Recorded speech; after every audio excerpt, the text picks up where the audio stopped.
बिस्मिल्लाहिर्रहमानिर्रहीम। Rights and duties हमने कल पढ़ लिए थे। हमारा जो था वेरिएशन इन पार्टनरशिप कॉन्ट्रैक्ट, ये पहला कॉन्सेप्ट है। बिल्कुल थोड़ा सा चैप्टर रह गया, चैप्टर नंबर 12। हार्डली हमारे 5-10-15 मिनट लगेंगे और ये चैप्टर ख़त्म हो जाएगा। वेरिएशन का कॉन्सेप्ट ये है बेटा, देखो अगर मैंने कहा कि डीड एक दफ़ा बन गई है तो ये नहीं है कि ये हतमी है बेटा। जब पार्टनर आपस में चाहेंगे विद म्यूचुअल कॉन्सेंट उसको चेंज कर सकते हैं। देखो ना, बिजनेस डायनामिक हो सकता है आज कुछ हो, 5 साल बाद डिफरेंट हो। तो ऐसा तो नहीं होगा कि पार्टनरशिप डीड एक दफ़ा बन गई तो कभी ज़िंदगी में रिवाइज नहीं होगी।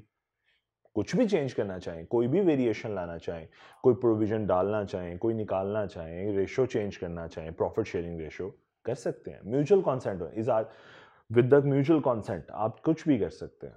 ठीक है। तो अच्छा, अब यहाँ इंपॉर्टेंट बात जो आपके लेवल पे है वो ये कि ये जो रिवीजन है, ये जो वेरिएशन है, ये आप एक्सप्रेस भी कर सकते हो रिटन और ऑरल, और ये इम्प्लाइड भी हो सकती है, आपके बिहेवियर से भी हो सकती है। जैसा फॉर एग्जांपल मैं आपको एक पास पेपर के क्वेश्चन का ही रिफ्लेक्शन देने लगा हूँ कि ज्यूम करें हमारा रेशो चल रहा था 50-50 पार्टनरशिप प्रॉफिट शेयरिंग रेशो।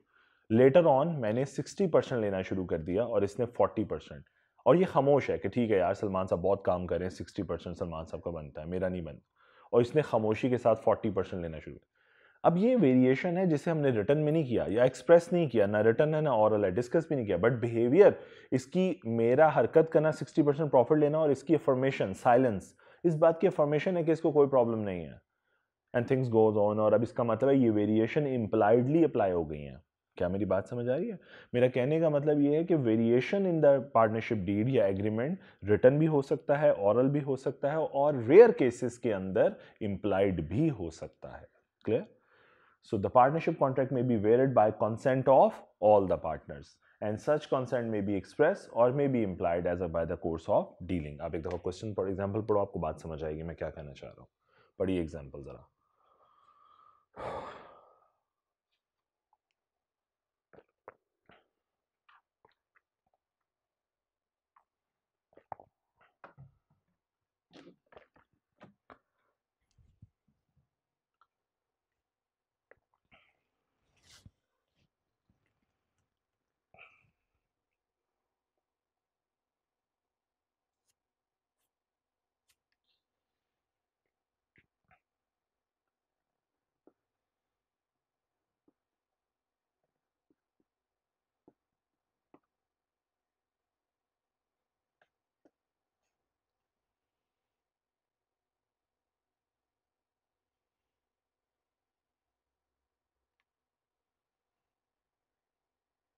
जी, एग्जांपल सबको समझ आ गई?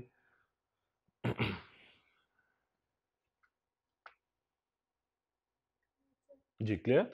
अब अगर मैं एग्जांपल समझ आ गई है तो ये देखो मैं आपको एक चीज़ दिखाता हूँ। ये इनफैक्ट एक पास पेपर था और उसी से उन्होंने एग्जांपल बना दी है आप लोगों के लिए। ये प्लीज़ ऑटम 19 का एक पास पेपर था, प्लीज़ ज़रा पढ़िए। क्वेश्चन नंबर 4 पार्ट सी था, 3 मार्क्स का।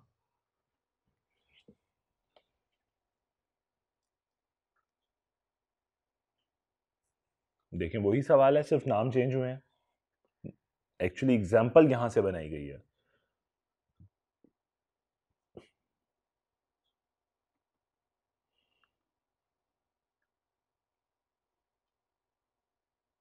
जी सेम क्वेश्चन है, सेम वेरिएशन है इम्प्लाइड। इनफैक्ट ये पास पेपर में सवाल आया था और बाद में इसी की एग्जाम्पल नेम चेंज करके एग्जाम्पल बना के ऊपर टॉपिक ऐड कर दिया गया। ठीक है जी, समझ आ गई बात? ये भी क्लियर है? पक्की बात है, वही सवाल था। अब देखिए agreement in restraint of trade, ये कल मैंने बात समझा के गया था। मैंने कहा था कंपीटिंग बिजनेस एक्ट कहता है खबरदार नहीं करना, बाय डिफॉल्ट नहीं करना, लेकिन अगर पार्टनर इजाजत दे दें तो कर लो। और दूसरा सिनेरियो मैंने कहा था अदर देन कंपीटिंग बिजनेस, तो मैंने कहा था बाय डिफॉल्ट इजाजत है, कर सकते हो, अनलेस एग्रीमेंट के अंदर रिस्ट्रिक्शन डाल दी जाए कि खबरदार नहीं करना, कोई भी बिजनेस नहीं करना। ऐसे ही पढ़ा था। और मैं कहता ये तो अगेंस्ट जा रही है बात कॉन्ट्रैक्ट एक्ट के। तो फिर हमने ये कंक्लूड किया था कि partnership provision will prevail over the contract act provisions. So the Contract Act 1872 declared the agreement in restraint of trade is void, to be void। यही पढ़ा था ना हमने जब हम छोटे बच्चे थे, एग्रीमेंट void एग्रीमेंट की लिस्ट पढ़ रहे थे। However, the Partnership Act 1932 create an exception to it. Partnership contract may specify that a partner shall not carry on any business other than the business of the firm. कि आप जब मेरी firm में partner हैं आप कोई और business नहीं करेंगे. ये बात अगर आप रिस्ट्रिक्शन डालना चाहते हैं तो आपको एग्रीमेंट में डालनी पड़ेगी, वरना रिस्ट्रिक्शन, क्या बात समझ आई? बाय डिफॉल्ट रिस्ट्रिक्शन नहीं है. ये कल वाला स्केच याद है ना, दोबारा बनाने की जरूरत तो नहीं. सो while he is a partner. Clear होगी बात? अगर ये बात समझ आ गई है तो ये वो सवाल था बेटे जो आप लोगों ने चैप्टर नंबर 11 में भी मेरे साथ किया, अगर आपको याद हो. और उसमें 1 नंबर का सवाल था अगर कि which type of partnership suits to Zara, I think so, या ज़हीर, जो भी था, ज़ारा को सूट करेगी. उसी का सेकंड पार्ट है, जरा आप गौर कीजिए, जरा पढ़िए. इसमें एक ट्रिकी पॉइंट था छोटा सा. ये एक्चुअली सवाल सारा वही है, ये एक्चुअली लाइन है जो पढ़ने वाली है, क्योंकि मैंने कॉपी दोबारा किया ना ताकि आपको पूरा सवाल नजर आए. पढ़ लीजिए एक दफा, ये लाइन जरूर पढ़िएगा, मैंने एक चीज समझानी है आप लोगों को. अच्छा बेटा,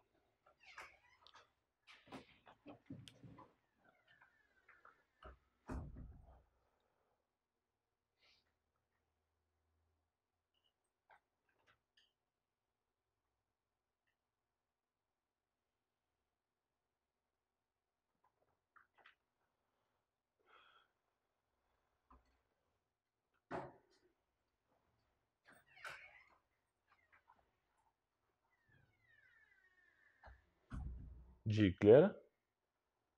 पढ़ ली एक दफा सवाल? ये लाइन जरूर पढ़िए जरा ध्यान से. यहां तक पढ़ चुके हो तो बताना.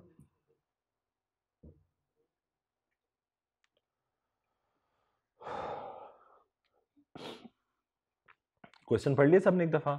मैंने सिर्फ यहाँ पे एक चीज समझानी थी. बहुत आसान सा सवाल पूछा उसने कि मुझे स्टेचुरी राइट्स बता दीजिए और ड्यूटीज बता दीजिए, बोथ ज़ारा एंड ज़हीर के, ठीक है, विच कैन बी रिस्ट्रिक्टेड और एक्सटेंडेड इन ज़ारा's फेवर. ये इंपॉर्टेंट बात मुझे आपको बतानी थी कि आपका लिखने का अंदाज, आपने लिखनी तो ये हेडिंग्स ही हैं, जो आपने राइट्स पढ़ी हैं, जो आपने ड्यूटीज पढ़ी हैं, यही एज इट इज सिर्फ कॉपी पेस्ट करनी है. अगर आप ये देखो जरा, नजर आ रही है आपको, उसने सिर्फ सारी राइट्स और ड्यूटीज कॉपी पेस्ट की हैं.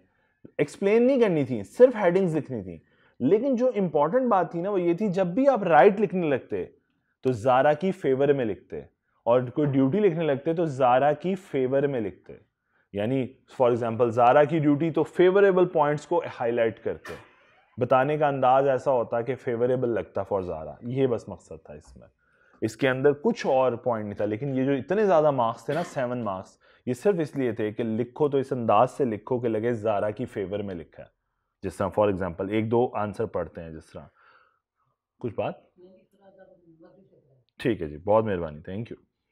जिस तरह देखो, rights following of Zaheer, restriction of Zaheer या एक्सटिंग्विश फॉलोइंग ऑफ ज़हीर्स राइट. अब ज़हीर के राइट के ऊपर रिस्ट्रिक्शंस कहता है, पढ़िए जरा. To take part in the, restriction लगा दोगे, to take part in the conduct of the business of GB, to assess, inspect, copy books of GB, मतलब उस पर रिस्ट्रिक्शन लगानी शुरू की. फिर आपने ज़ारा के राइट को बढ़ाना शुरू किया, जो फ़ायदे वाली बातें हैं. फिर ज़ारा के ऑन ड्यूटीज़ को भी इस तरीके से एक्सप्लेन किया कि उसकी फेवर में बातें नज़र आईं. तो ये बस उन्हीं बातों को, उन्हीं हेडिंग्स को आपने ऐसे एक्सप्रेस करना था जैसे वो ज़ारा की फेवर में नज़र आए. ये इंपॉर्टेंट बात थी बस. बाकी तो करना कॉपी पेस्ट ही था. एक दफ़ा पढ़ना चाहते हो तो पढ़ लो. देखो ये सारी बातें हमने पढ़ी हुई हैं, कोई इंपॉर्टेंट ऐसी बात नहीं है जो हमने ना डिस्कस की हो. ज़रा पढ़ो, एक आधे देख लो. चलो ये देख लो, ज़ारा की ड्यूटीज़ देख लो या ज़ारा के राइट्स देख लो, कोई एक पॉइंट देख लो, solution.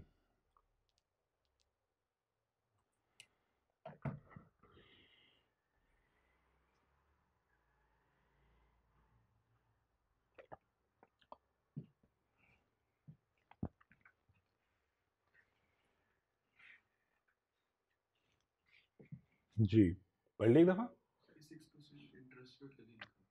To receive more than 6% interest on payment beyond agree, नहीं हमने पढ़ा नहीं था एडवांस के ऊपर. एक्स्ट्रा अमाउंट जब भी कोई पार्टनर कंट्रीब्यूट करेगा तो अगर एग्रीड परसेंटेज है तो वो वाली, अगर नहीं तो 6% तो है ही है. ये वो वाली बात है, एडवांस और लोन के हवाले से है. देखो ना, made beyond agreed capital, addition to agreed capital. ठीक है, लें जी. सेकंड पार्ट क्वेश्चन मैं ऑलरेडी आपको करवा चुका हूं पास पेपर का, जरा देखिएगा. ये वही कैपिटल वाली परसेंटेज वाला सवाल था. क्लियर, ये मैं कर चुके हैं हम डिस्कस. थर्ड पे आइए, सुहेल तलहा वाला, ये मैं ऑलरेडी क्लोथिंग बिजनेस और वो जो रियल एस्टेट बिजनेस था, ये वाली का एग्जांपल मैं ऑलरेडी आपको कल करवा चुका। फिर ये गुल रजा वाला मेरा ख्याल है हमने नहीं किया, प्लीज इस सवाल को कीजिए। स्प्रिंग 18 का पास पेपर है, जरा पढ़िए।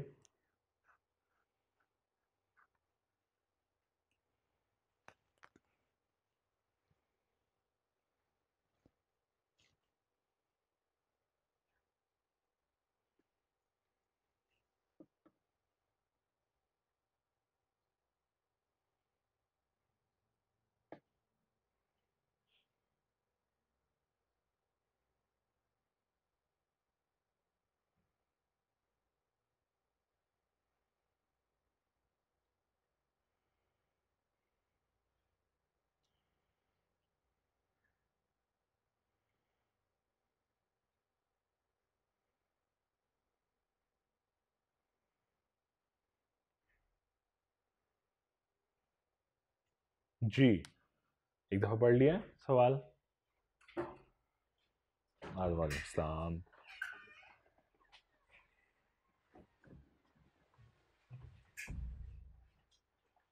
जी जनाब, पढ़ लिया क्वेश्चन, तो बताइए जरा सोल्यूशन क्या होगा। उसने पूछा है whether Gul is bound to share the profit as demanded by Raza and Sami, यानी कॉन्सेप्ट कोई सीक्रेट प्रॉफिट का कॉन्सेप्ट इस्तेमाल हो रहा है कि क्या उसने कोई ऐसा सीक्रेट प्रॉफिट बनाया है जो उसे सरेंडर कर देना चाहिए रजा एंड समी को।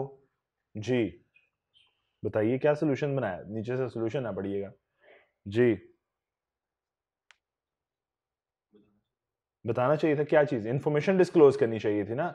सो इनफैक्ट उसकी ड्यूटी थी to disclose the full information, उसने वो डिस्क्लोज नहीं की, तो इनफैक्ट उसने क्या किया है, सीक्रेट प्रॉफिट बनाया है। और अगर बनाया है तो फिर उसे क्या करना चाहिए, सरेंडर करना चाहिए। प्लीज सोल्यूशन पढ़िए जरा एक दफा।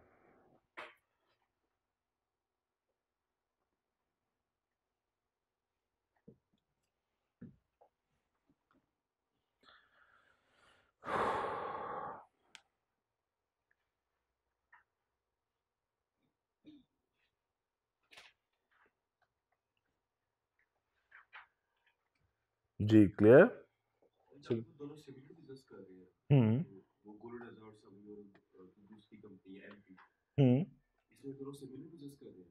अगर सिमिलर कर रहे हैं फिर नहीं तो इन जीआरएस गारमेंट रजा डिस्कवरी सप्लायर एमपी। जी जी बताइए क्या कर रहे हैं, दोनों सिमिलर बिजनेस। हाँ मतलब कि सिमिलर बिजनेस करते हैं तब भी ना प्रॉफिट शेयर कर सकते हैं। सिमिलर बिजनेस जब अलग बिजनेस कर रहे तब नहीं कर सकते, जब सिमिलर करें तब कर सकते हैं। नहीं समझ आई मुझे आप क्वेश्चन क्या पूछना चाह, क्वेश्चन क्या पूछना चाह रहे हैं बताओ पहले। गारमेंट्स के बिजनेस में है, हाँ ठीक है। और वो लिख रहा है सप्लायर है एमपी, इसका मतलब एमपी सेम बिजनेस नहीं कर रहा है, एमपी रॉ मटेरियल प्रोवाइड कर रहा होगा, फैब्रिक अनफिनिश फैब्रिक प्रोवाइड कर रहा होगा। देखो ना, आपका सप्लायर आपको कभी फिनिश गुड प्रोवाइड नहीं करता टेक्निकली, अगर देखो तो। देख क्या लिखा उसने वैसे, MP offers reasonable rate for consumable stores. Consumable stores वो होते हैं जो स्टोर्स एंड स्पेयर्स नहीं होते, आप अक्सर एक वर्ड यूज़ करते हो काउंटिंग के अंदर, ये वो चीज़ें हैं। इसके अंदर अदर इक्विपमेंट्स आ जाते हैं, ठीक है। जैसे फॉर एग्जांपल स्टोर स्पेयर्स में वैसे बहुत लंबी लिस्ट है जो आ जाते हैं, लेकिन ये सेम बिजनेस नहीं होगा कभी भी, एंसिलरी बिजनेस होता है। जैसे फॉर एग्जांपल मैं कहूँ स्पिनिंग इंडस्ट्री के लिए कॉटन जो है वो एक एंसिलरी बिजनेस है, कॉटन जो है, ठीक है। या यूं कहूँ डाइंग इंडस्ट्री के लिए या विविंग इंडस्ट्री के लिए जो स्पिनिंग की फिनिश गुड है वो उसके लिए इनपुट है। मेरी बात समझ आ रही है, सर्कल चल रहा है ना। सो उस हवाले से। अच्छा अब आपका क्वेश्चन क्या था, क्वेश्चन पूछो। सिमिलर बिजनेस नहीं है फिलहाल, ये सिमिलर बिजनेस नहीं है। जी प्लीज, क्वेश्चन नंबर 5 ये मैं ऑलरेडी करवा चुका हूँ, नहीं बल्कि नहीं करवाया हुआ, एक दफा देखो, सिंपल। खैर है, कोई और उस्ताद नहीं आया, सारी चाय मुझे दे देनी है। अच्छा जी प्लीज देखो जरा सवाल।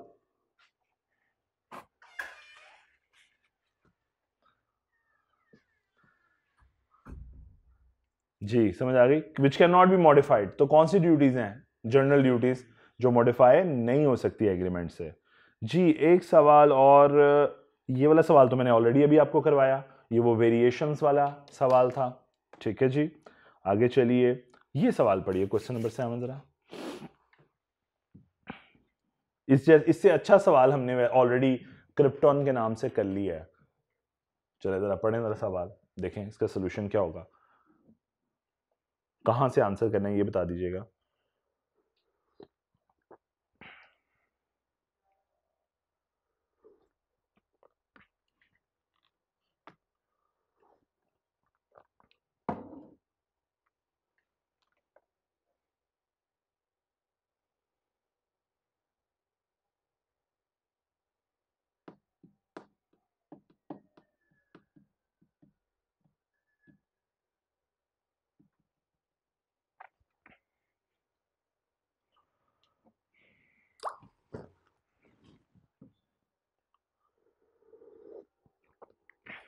दो जी एक डिसीजन लेना चाह रहे हैं, बाबर तो माना नहीं, ठीक है, असगर के साथ, तो फिर क्या करें बताइए, क्या सोचा इसमें, लिखना क्या है? मेजोरिटी। क्यों, कौन सा बिजनेस हुआ फिर? ऑर्डिनरी बिजनेस हुआ, ऑर्डिनरी कोर्स ऑफ बिजनेस, और किस तरह पास होगा? मेजोरिटी की अप्रूवल के साथ। सो मेजोरिटी में एक बंदा तो माना नहीं, तो अगर करीम मान जाए तो शायद बंदे, लेकिन करीम मैनेजमेंट में पार्टिसिपेट कर रहा है, लॉसेस के लिए रिस्पॉन्सिबल नहीं है, ये बात उसने मेंशन की है, बट ये कहीं मेंशन किया है उसने कि करीम जो है वो मैनेजमेंट में पार्टिसिपेट नहीं कर रहा? नहीं, इसका मतलब ओपन फील्ड छोड़ दी है। तो हमें ये लिखना चाहिए आंसर कि अगर करीम विलिंग हो, क्योंकि मेजोरिटी के साथ पास होना, और अगर करीम मान जाएगा तो डिसीजन अप्रूव हो जाएगा, वरना नहीं। क्या बात समझ आ गई? आप सोल्यूशन पढ़ लीजिए प्लीज एक दफा।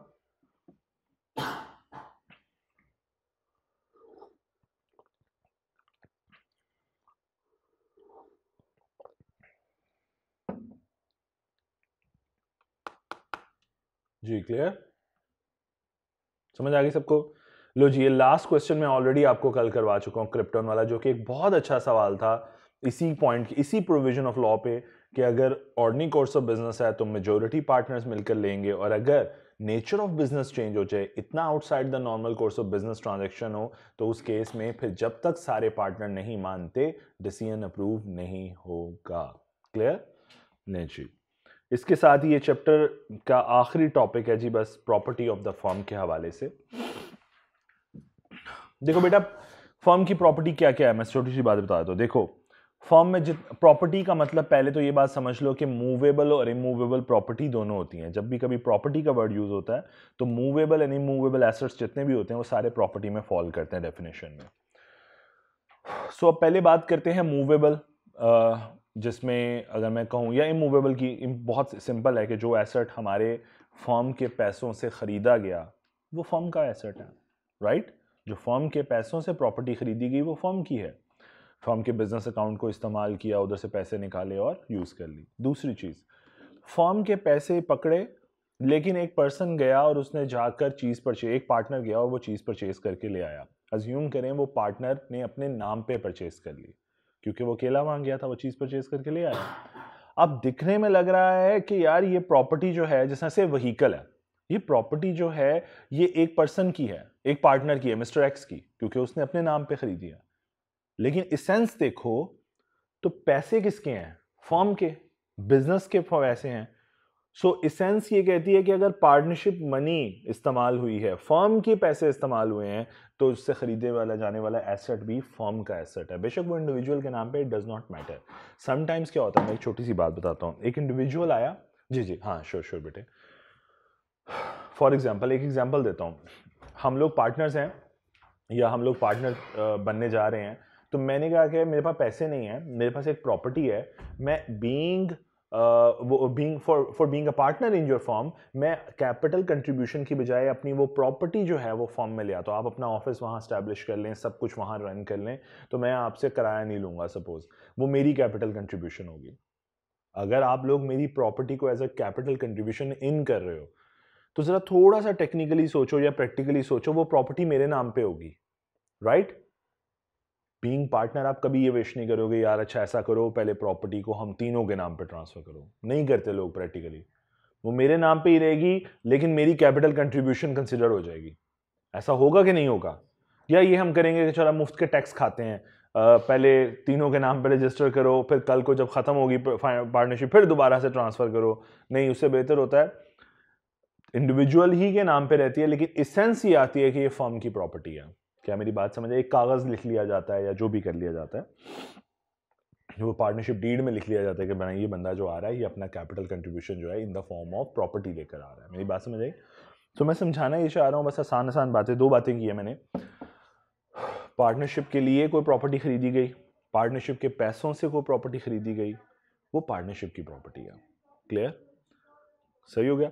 और अगर पार्टनरशिप के पैसे इस्तेमाल हुए हैं, किसी इंडिविजुअल के नाम पे खरीदी गई, तब भी वो पार्टनरशिप की प्रॉपर्टी है, अनलेस कंट्रेरी इंटेंशन अपीयर्स। मतलब ऐसा हो, अगर अनलेस ऐसा हो कि मैं पार्टनर हूं, मैं आप फर्म से लोन लेता हूं और फर्म को कहूंगा ये 5 मिलियन का मैंने आपसे लोन लिया, मैं आपको 5 मिलियन वापस कर दूंगा, और जाके अब व्हीकल परचेज कर लेता हूं। अब वो व्हीकल फर्म की व्हीकल नहीं है, बल्कि मेरी इंडिविजुअल की व्हीकल है, बिकॉज मैंने आपकी बुक्स में क्या आ रहा होगा, लोन गिवन टू सलमान या पार्टनर, ऐसे ही होगा ना, या ड्रॉइंग बाय पार्टनर, यही लिखोगे ना, दो चीजें।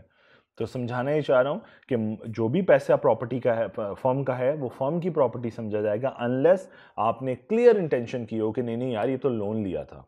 क्लियर हो गई ये भी बात। एक आखिरी बात जिस पे झगड़ा होता है और वो है गुडविल। देखो बेटे, जब आपस में मिले होंगे तो तब तो बिल्कुल स्क्रैच पे बिजनेस था, बिजनेस की वर्थ कोई थी ही नहीं, लेकिन आज बिजनेस की वर्थ शायद $1,000,000 में हो, तो अब जाते हुए हिस्सा तो मांगूंगा। तो ये गुडविल जो है, देखो गुडविल रिकॉर्ड नहीं हो रही होती, ये तो वो रेपुटेशन है जो आपने वक्त के साथ साथ कमाई। आज बिजनेस बेचने जाएंगे तो एक्स्ट्रा पैसे कितने मिलेंगे। देखो गुडविल का बड़ा आसान सा तरीका मैंने पहले भी शायद एक दफा समझाया था कि अगर उबर ने क्रीम को खरीदा तो उबर ने पे किए से, मैं कहता हूं $600, यही वाली शायद पहले भी एग्जांपल दी थी, $600 मिलियन से। और उसने देखा कि उबर ने उनको नेट एसेट्स कितने दिए हैं, वो कितने थे, ना उबर की ना करीम की कैप्टन्स अपने थे, ना करीम की व्हीकल्स अपनी थी, ना ऑफिसेज अपने थे। तो मेरा ख्याल है शायद सारे मिलाकर भी 100 मिलियन के होंगे शायद एसेट्स, नेट एसेट्स लेस किए। ये नेट एसेट्स हैं जी, और ये ऑफर दी थी किसने भला, उबर ने, ऐसे ही था, इसको ऐसे कर लेते हैं ना, ठीक है। अब बाकी बचे $500, तो ये $500 मिलियन एक्स्ट्रा किस चीज के दिए हैं, उसकी गुडविल के। मेरी बात समझ आ रही है, उसकी गुडविल के पे किए हैं करीम को, उसके कस्टमर पोर्टफोलियो के, उसके बिजनेस वैल्यू के, जो भी है। सो ये गुडविल है। तो गुडविल का फॉर्मूला बड़ा सिंपल है कि आपको ऑफर कितने की हो रही है, माइनस कर दो कि आपके नेट एसेट्स कितने हैं, आपकी एक्चुअल बिजनेस की बुक वैल्यू कितनी है, आसान लफ्जों में आपके बुक्स की वैल्यू कितनी है। नेट एसेट यही होते हैं ना, आप इक्विटी को बोलते हो ना, total asset minus total liability, यही होते हैं ना नेट एसेट्स। सो यही गुडविल है। एक्स्ट्रा क्या पे करोगे, आज अगर आप नेस्ले को खरीदने जाओगे तो नेस्ले की जो ऑफर प्राइस होगी वो उसके नेट एसेट्स से कहीं ज्यादा होगी। बात समझ आ रही है। सो वही गुडविल है। अब गुडविल की बात करूं ना, अगर फर्म की गुडविल की, बेटे फर्म की गुडविल की बात करूं, तो ये प्रॉपर्टी ऑफ द फर्म है और ये सबका हिस्सा है, ये सबका हिस्सा है, सबको शेयर मिलेगा इसमें से। तभी तो एक पार्टनर जब रिटायर होता है तो वो कहता है लाओ मेरा हिस्सा दो, फर्म की गुडविल में भी मेरा हिस्सा है। बात समझ आ रही है। सो ये प्रॉपर्टी फर्म की जब आप डिक्लेयर करोगे तो फिर सबका हिस्सा बनेगा, वरना नहीं, अनलेस कंट्री इंटेंशन। ऐसा हो सकता है कि आप कहो कि भाई गुडविल जो है वो किसी पार्टनर की नहीं सिवाय एक पार्टनर की, अनलेस एग्रीमेंट में लिखा हो और वो सब ने एग्री किया हो। प्लीज एक मिनट के लिए होल्ड कीजिएगा।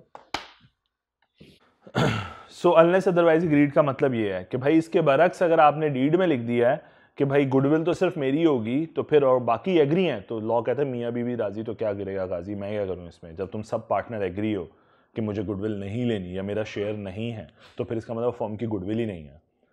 क्या बात समझ आएगी। इसके अलावा कॉमन स्टॉक्स, वो सारी चीज़ें जो हैं वो गुडविल, वो प्रॉपर्टी ऑफ द फर्म का हिस्सा है। तो बस ये खत्म हो गया जी टॉपिक। मैं पढ़ता हूँ एक दफ़ा।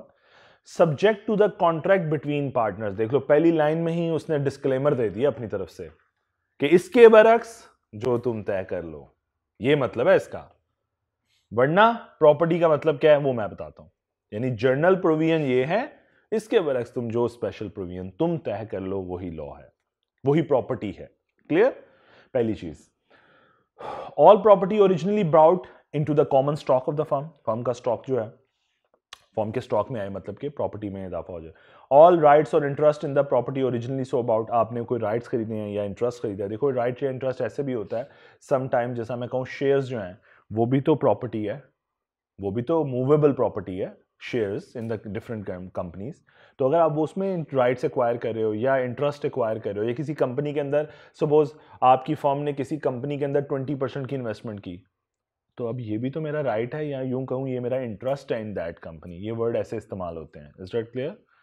देन ऑल प्रॉपर्टी परचेज्ड और otherwise acquired by the firm और for the firm and all the rights and interest in any property so acquired and goodwill of the business of the firm.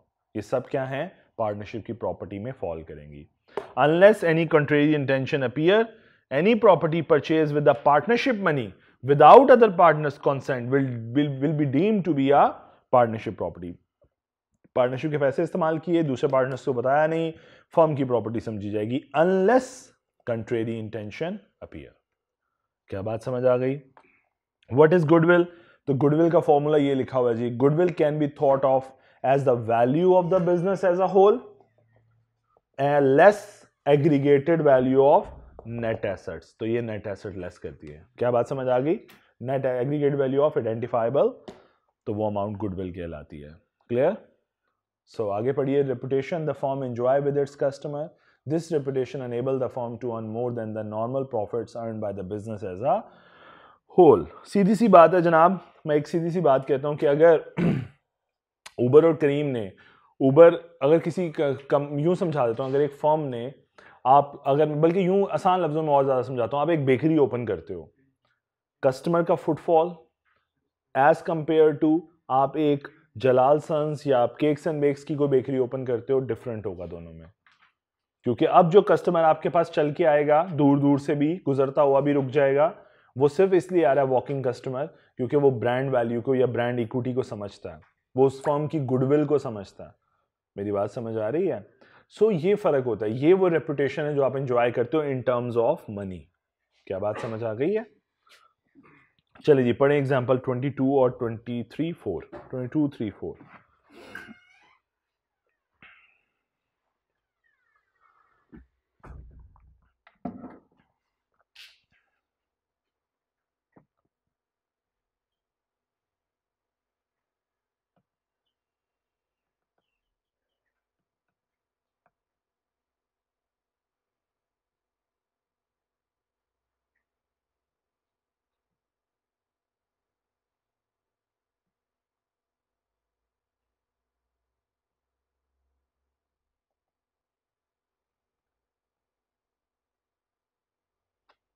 Ji 22 3 4.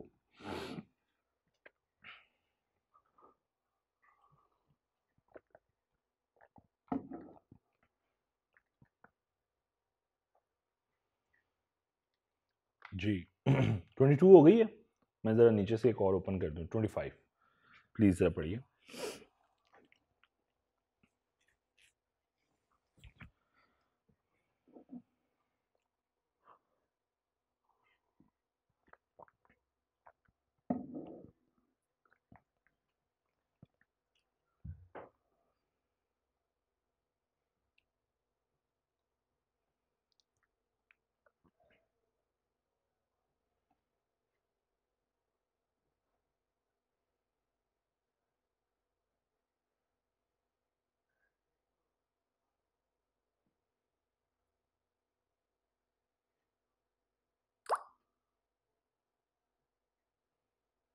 Ji clear? सबको example clear है? Application on property of the firm. Subject to the contract between partners, it is a duty of every partner to use the property of the firm exclusively for the purpose of the business. Business के लिए इस्तेमाल करो. तुम्हें जो asset मिला है firm का, अपने पर्सनल पर्पस के लिए इस्तेमाल नहीं करोगे, और अगर कोई लॉस हुआ पर्सनल पर्पस में इस्तेमाल में तो वो भुगतना पड़ेगा तुम्हें. Is that clear? No partner should use the partnership property for his personal benefit. अपने पर्सनल बेनिफिट के लिए इस्तेमाल नहीं करोगे. पढ़िए जी एग्जांपल 20. अनलेस अदरवाइज, लाइन लिखी हुई है शुरू में. सब्जेक्ट प्लीज ऐसा ना हो कि आप लोग हतमी फैसला समझ लें कि नहीं इस्तेमाल. देखो आपको फर्म ने एक व्हीकल बाय करके दी, अब आप वो पर्सनल पर्पस के लिए भी इस्तेमाल कर रहे हो, ऑफिशियल पर्पस के लिए भी इस्तेमाल कर रहे हो. ऐसे ही होता है ना. एक कंपनी, अक्सर आपको कंपनी मेंटेन्ड व्हीकल का वर्ड सुना होगा आपने कि जी एक एम्प्लॉय जब जाता है तो कंपनी जो है कंपनी मेंटेन्ड व्हीकल प्रोवाइड करती है, जिसका फ्यूल भी वो उठाती है, मेंटेनेंस भी वो उठाती है, आपको सिर्फ व्हीकल मिल जाती है एंजॉय करने के लिए. अब आप वो इस्तेमाल कर रहे हो ऑफिशियल पर्पसेस के लिए, टूर्स के लिए, क्लाइंट से मिलने के लिए, लेकिन बाद में घर भी तो लेके जाते हो with the consent of the company. Company को पता है आपने पर्सनल पर्पस के लिए. सिमिलरली अगर फर्म पे अप्लाई कर दो, अब फर्म ने आपको एक व्हीकल दिया, फर्म की व्हीकल है, आप वो अपने पर्सनल पर्पस के लिए भी इस्तेमाल करते हैं, फर्म को जानती है, पार्टनर्स जानते हैं, दैट्स ओके, दैट्स ओके. इसका मतलब ये है. क्या बात समझ आई? जर्नल प्रोविजन है कि यूज नहीं करनी, स्पेशल प्रोविजन आप जो मर्जी रख लो, जैसे आप राजी वैसे लॉ राजी. हाँ 25th. ओके इससे पीछे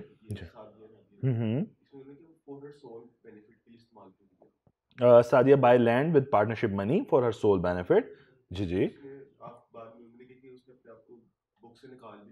Therefore, Sajid debit himself in the books and become a debtor of the firm for the amount. Okay, the value of the land increased subsequently by considering claims the asset properties if the land is not because there was अभी अब question क्या आपका बेटे नहीं उसने कहा है कि उसने अपने आप को बुक्स में डलवा दिया एज अ लैंड देखो मुझे एक बात बताओ बिजनेस है आप पार्टनर्स हो आपको अगर कोई लोन दिया बिजनेस ने आप अपने लिए तो लोन आ गया ना आपके पास बिजनेस की बुक्स में क्या होगा क्या रिकॉर्ड करूं रिसीवेबल फ्रॉम अली मेरे एसेट हुए ना डेटर हुआ ना तो ये एक्चुअली उसने वो रिकॉर्ड करवा लिया तो इसका मतलब ये हुआ उसने इंटेंशन क्लियर कर दिया कि मैं आपसे लोन ले रही हूं आपको लोन ही वापस करूंगी हाँ मैं अब उस पैसों से जो मर्जी करूं और उस पैसों में कोई एप्रिसिएशन हो जाती है वो मेरा है आपका नहीं है बात समझ आ रही है ये उसने कहना चाहा है क्लियर होगी बात बेटे पक्की बात है चलो बहुत से आप अगर कंपनीज में जाओगे ना तो आप देखोगे लोन्स की बड़ी अमाउंट मिल जाती हैं जैसा कुछ कंपनीज हैं जिनके अंदर मैंने देखा कि उनके एचआर मैनुअल में लिखा हुआ है या एचआर पॉलिसीज में लिखा हुआ है कि अगर एक एम्प्लॉय 5 साल पुराना हो गया तो he can take up to 5 million loan मतलब 50 लाख का loan for house finance loan ना और उस पर इंटरेस्ट भी कोई नहीं होता मजे की बात ये होती है कंपनी से जो लोन मिलता है उस पर इंटरेस्ट नहीं होता ठीक है उसकी इंस्टॉलमेंट्स होती हैं सिर्फ कि वो मतलब जैसा मैं अगर कहूँ मैं अपनी कंपनी की बात याद करूँ तो उसमें था कि अगर आपका 5 साल का अर्सा गुजर गया कंपनी के साथ तो कंपनी आपको आपके हाउस फाइनेंस भी प्रोवाइड करेगी और उस टाइम के ऊपर जब इतनी वैल्यूएशन में इतना प्रॉब्लम नहीं था तो 50 कह रहा हूँ मिलियन बात कह रहा हूँ 5 मिलियन तक का लोन था जो कि रीपेबल था इन 3 to 5 ईयर्स में मतलब इतना बड़ा लोन आपको मिलता था बीइंग एन इंडिविजुअल और उसको डिवाइड कर देना आपने 5 सालों पे अब 5 सालों का मतलब 12 into 5 60 मंथ्स में आपने वापस करना है तो बड़ा कंफर्ट ये होता था फैसिलिटेशन टू द एम्प्लॉय कि आप फैसिलिटेट कर रहे हो अब मैं वो पैसे पकड़ू और कहीं और इन्वेस्ट कर दो कंपनी ने कुछ नहीं कहना कंपनी ने आपसे बस उसके बाद आपसे किस्त लेते रहना ये एम्प्लॉय रिटेंशन के लिए पॉलिसी इस्तेमाल की जाती है एम्प्लॉय लॉयलिटी के लिए कि भाई एक बंदा मेरे साथ मेरी अपनी जिंदगी मुझे दे रहा है मेरी कंपनी को कि 5 साल हो गए वो नहीं जा रहा और आगे 5-7 साल और नहीं जाएगा ठीक है तो यार उस मेरा कुछ तो फर्ज बनता है बीइंग अ कंपनी तो ये पॉइंट होता है क्योंकि देखो बड़ा मजे की चीज है 5 साल हो गए और 5 साल का लोन ले लिया तो अगले 5 साल और नहीं जाने वाला और 10 साल बाद वो वैसे नहीं हिल पाएगा कहीं पे मार्केट उसे एक्सेप्ट नहीं करेगी हमारा होकर रह जाएगा वो आ जाता है ना कंफर्ट जोन आ जाता है आप उससे फिर बाहर नहीं निकलते तो ऐसे भी होता है समटाइम्स बात समझ आ गई चलो सो आप लेके कहीं भी इस्तेमाल कर लो कोई मसले वाली बात नहीं अच्छा इसमें एक मजे का क्वेश्चन जो है ये वाला आप खुद ये वाला देखो एक दफा ये तो बड़ा आसान सा है 10 पढ़ो जरा एक दफा ये तो डिस्क्रिप्टिव है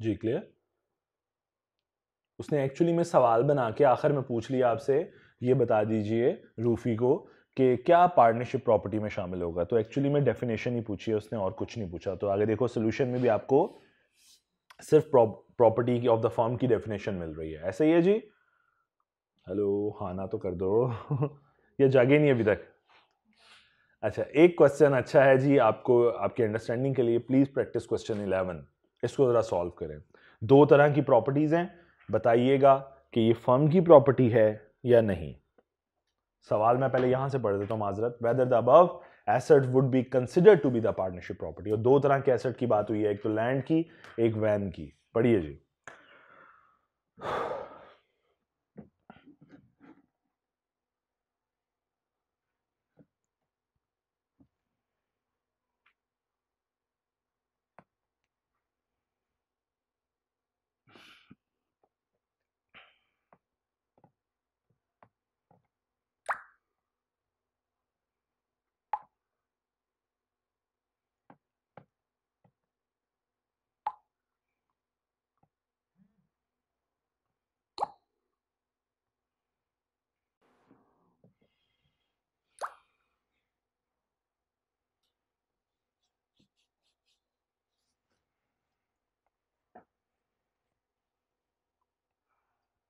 जी क्लियर। जी बताइए, लैंड जो है पहले, क्या वो पार्टनरशिप फर्म की प्रॉपर्टी है? नो वाले कौन है? एंसेस्ट्रल मींस इनहेरिटेड लैंड जो यूज हो रही है। जी, वर्बल एग्रीमेंट हुआ है। ओके, और दूसरी चीज वैन बताइए जरा। वैन में इंटेंशन क्लियर हो गई है कि भाई उसने रिसीवेबल बुक करा दी है, ऐसा ही है। सो वो तो नहीं है। अच्छा अच्छा, लैंड के बारे में जरा प्लीज सोल्यूशन पढ़िए जरा एक दफा। नहीं है जी प्रॉपर्टी।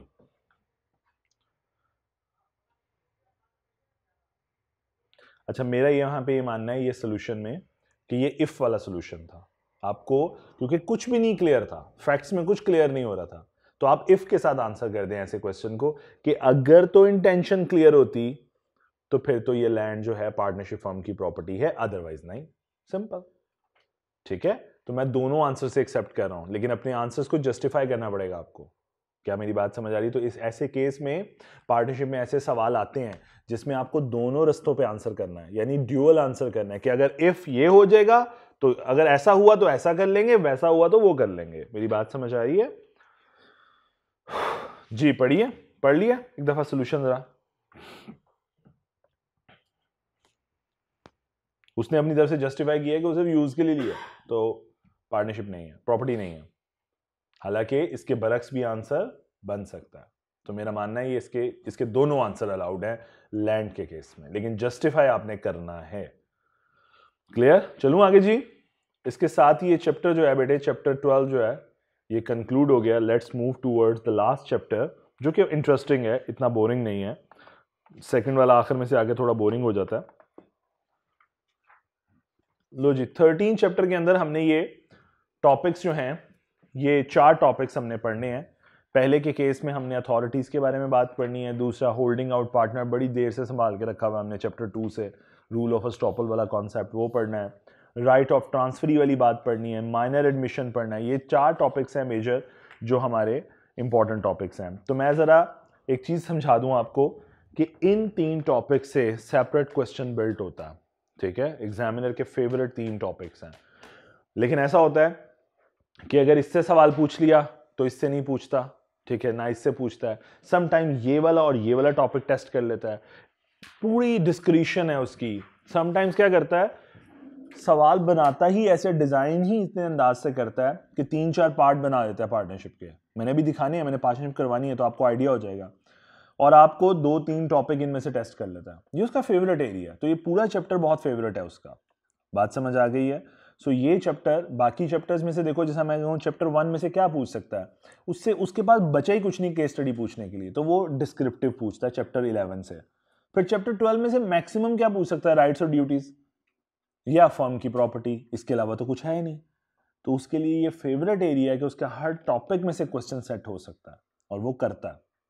सो ये चैप्टर 13 अगर इस बुक से पढ़ रहे हो तो ये चैप्टर, आसपास की बुक में कैसे है वैसे डिवीजन, इसी तरह 3 डिविजन है या एक ही चैप्टर है? आसपास की बुक में पार्टनरशिप कैसे है, मैं सिर्फ ये पूछ रहा हूँ। 3 चैप्टर्स हैं कि एक चैप्टर है? 3 चैप्टर्स हैं। इसका मतलब उन्होंने भी, सर ने भी वैसे ही डिवीजन की हुई है ना। सो अगर तीसरे चैप्टर में यही टॉपिक है आपके लर्निंग ऑब्जेक्टिव्स, तो फिर ये चैप्टर इंपॉर्टेंट चैप्टर है आईकैप के लिए। Is that clear? ऐसा नहीं है बाकी छोड़ देने हैं, मतलब समझाना ये चाह रहा हूं कि वहां से डिस्क्रिप्टिव टेस्टिंग ज्यादा है और यहां से प्रैक्टिकल टेस्टिंग ज्यादा है। क्लियर? मैं आप लोगों को डायरेक्ट इसके इंटरेस्टिंग टॉपिक पे लेके जाता हूं पहले, और मैं जंप करके थोड़ा पढ़ाऊंगा, कोई मसला नहीं है, लेकिन मैं आपको पढ़ा के सारा जाऊंगा। लो जी, बड़ा आसान से टॉपिक से आगाज करते हैं, ताकि आपने पहले ये बातें पढ़ी हुई हैं। मुझे एक बात बताओ, rights of transferee of a partner interest, मैंने आपको एक वर्ड पढ़ाया चैप्टर 11 में, क्या था नाम उसका? Sub partner. कौन होता है जी सब पार्टनर? राइट ट्रांसफर किया, क्या वो पार्टनर होता है? वो पार्टनर नहीं होता, वो सिर्फ एंजॉय करता है राइट्स, ऐसा ही है। और एक और चीज बताई थी कि नाम से सिर्फ उसको सब पार्टनर का नाम दिया था, और एक और बात भी कही थी कि उस केस में जो मैं आपका पार्टनर हूं, मैं ट्रांसफरर कहलाता हूं, और वो कौन है? ट्रांसफरी। अब यहां, और ये मैंने काम अपनी मर्जी से किया था या आप लोगों की इजाजत के साथ? Consent of all the partners के साथ किया था। एक छोटी सी बात और, मैं आप लोगों की इजाजत लेके जैसे भाई को ट्रांसफर किया था, मैं किसी और को भी तो ट्रांसफर कर सकता हूं, बस आप लोगों की इजाजत चाहिए मुझे। अगर मैं 20% का पार्टनर हूं, अपना शेयर मैं किसी और को, स्ट्रेंजर को स्ट्रेंजर टू द पार्टनरशिप को ट्रांसफर करना चाहता हूं, मुझे आपकी इजाजत चाहिए। हो सकता है मैं किसी बैंक के साथ अरेंजमेंट करूं अपने लिए, मैं एक सिनेरियो समझा रहा हूं, मैं किसी बैंक के साथ अरेंजमेंट करूं अपने लिए कि मेरी जात को लोन चाहिए, और बैंक कहे बदले में क्या दोगे, मैं कहूंगा यार मेरा पार्टनरशिप का शेयर है 20%, वो आपको सरेंडर कर दूंगा। बैंक कहेगा बाकी पार्टनर से इजाजत ले लो, मैं आप लोगों से इजाजत ले लूंगा, कॉन्सेंट ले लूंगा, अगर आपने मुझे इजाजत दे दी मैं अपना हिस्सा मॉर्गेज भी कर सकता हूं, मैं अपना हिस्सा सेल भी कर सकता हूं, व्हाटएवर, मेरी मर्जी, मेरा हिस्सा है ना। लेकिन क्या वो बैंक आपका पार्टनर बन जाएगा? बिल्कुल भी नहीं। यही मतलब है, यही सारी चीजें यहां पे एक्सप्लेन है इस टॉपिक के अंदर, हमने पढ़ी हुई है already. Rights of transferee of a partner interest, यानी सब पार्टनर के राइट्स। अ पार्टनर में ट्रांसफर इज इंटरेस्ट, मैं अपनी बात कर रहा हूं, मैं अपना इंटरेस्ट ट्रांसफर कर सकता हूं बाय सेल, बाय मॉर्गेज, गिरवी रखवा दूं, फुली और partially with the consent of, आप सबकी इजाजत के साथ। यही पढ़ा था हमने जी। आगे चलते हैं। राइट ऑफ ट्रांसफरी, यानी सब पार्टनर के क्या राइट होंगे? Transferee of a partner interest is entitled, bank जहन में ले आओ, bank is entitled to receive the share of profit of the transferring partner. मेरा जो शेयर होगा प्रॉफिट का वो बैंक एंजॉय करेगा, वो ट्रांसफरी एंजॉय करेगा। क्या बात क्लियर है? आगे चलता हूं, मैं रिस्ट्रिक्शन पहले पढ़ा रहा हूं। ट्रांसफरी की रिस्ट्रिक्शन क्या है? ये जो बैंक को मैंने अपना राइट ट्रांसफर किया, इसके ऊपर रिस्ट्रिक्शन क्या है? कहता है transferee of a partner interest is not to, number 1 status of a partner, ये पार्टनर नहीं है। Number 2 is not entitled to interfere in the conduct of the business of the firm during the continuance of the firm। जब तक firm चल रही है खबरदार टांग नहीं डाल सकता बिजनेस के अंदर। क्या मेरी बातें समझ आ रही हैं? तीसरी बात, is not entitled to require accounts, accounts नहीं मांग सकता तुम लोगों से, चुप करके जो 20% का शेयर बन के मिलेगा बर्दाश्त करेगा। तुम लोगों को आके ये नहीं कह सकता मुझे अकाउंट्स दिखाओ, मैंने देखना है मेरा 20% तुमने कैसे कैलकुलेट किया। Not allowed to. क्या बात समझ आ रही है? चौथी बात, is not entitled to inspect the books of the firm, तुमसे आके किताबें चेक नहीं कर सकता, तुम्हारे वाउचर्स, तुम्हारी ट्रेड सीक्रेट्स नहीं चेक कर सकता, इजाजत ही नहीं है। अकाउंट्स की इजाजत नहीं है तो बुक्स ऑफ अकाउंट्स क्या हो गया? अगली बात, is not entitled to challenge the accounts of profit agreed by the partner, खबरदार कोई इजाजत नहीं है कि तू आके प्रॉफिट के ऊपर ऑब्जेक्शन करे, ठीक है, जो तुमने तय किया हुआ। And is not entitled to sue for the resolution of, firm को बंद कराने की तरफ भी नहीं लेके जाना, उसके बाद राइट ही कोई नहीं है, ना पार्टनर है, ना फर्म पे केस फाइल कर सकता है, ना फर्म के काम में टांग अड़ा सकता है। चुप करके जो 20% का शेयर मिल रहा है चुप करके एंजॉय करे। क्या मेरी बात समझ आ गई? लेकिन इस सारे में प्रॉब्लम तब आती है जब मैं या तो आपकी पार्टनरशिप फर्म से रिटायर हो जाऊं या फर्म डिसॉल्व हो जाए। ये दो प्रॉब्लम्स आएंगी। वो कहेगा मेरा लोन, देखो ना उसने मुझे लोन दिया हुआ है और बदले में 20% ले रहा था, लोन मैंने अभी तक वापस नहीं किया, पीछे से फर्म डिसॉल्व होनी चली जाए तो वो तो बेचारा परेशान हो जाएगा ना, कि जिस चीज को सीक्रेट तूने वो बना के सेफगार्ड बना के तूने मुझे 20% दिया वो तो डिसॉल्व हो गई है, या तुझे उन्होंने पार्टनरशिप से निकाल दिया है, तो मेरे स्टेक का क्या बनेगा? जो मेरा स्टेक है, मेरा लोन है।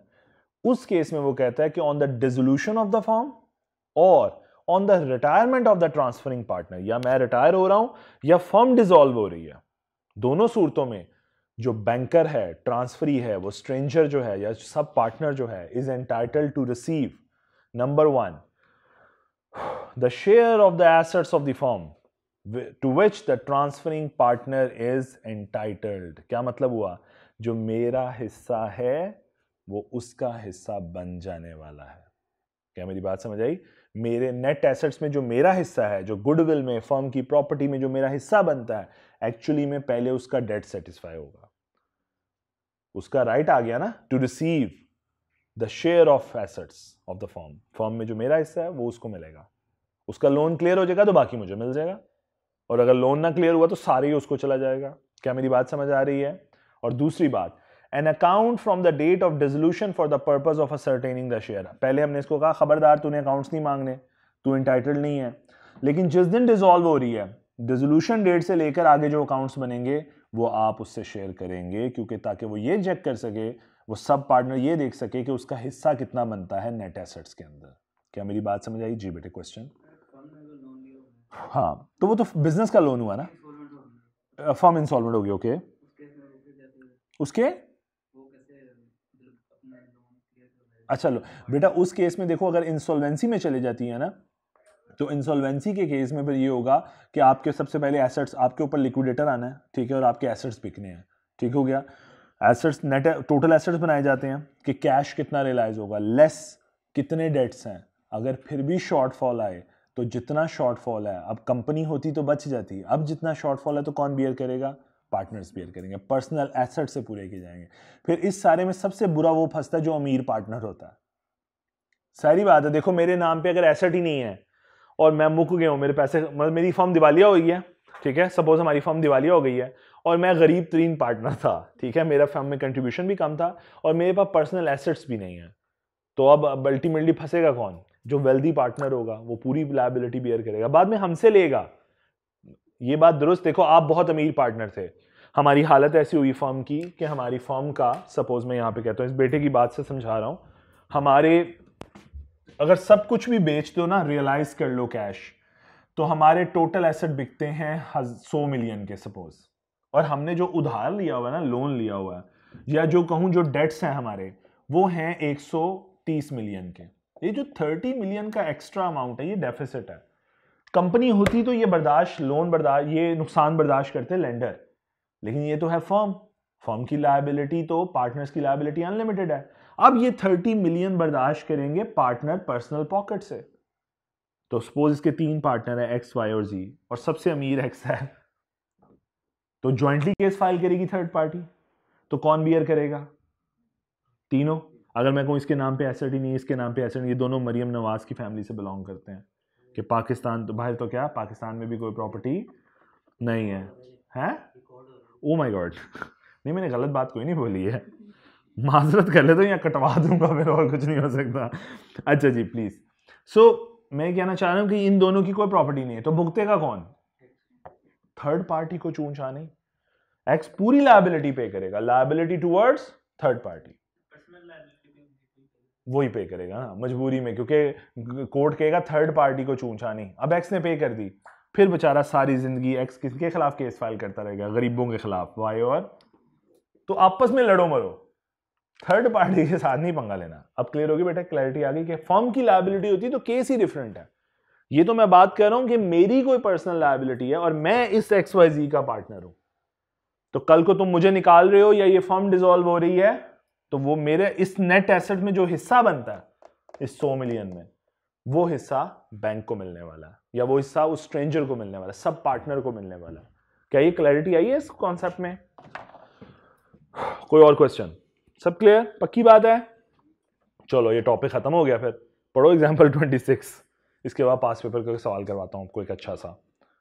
पहले 26 पढ़ो।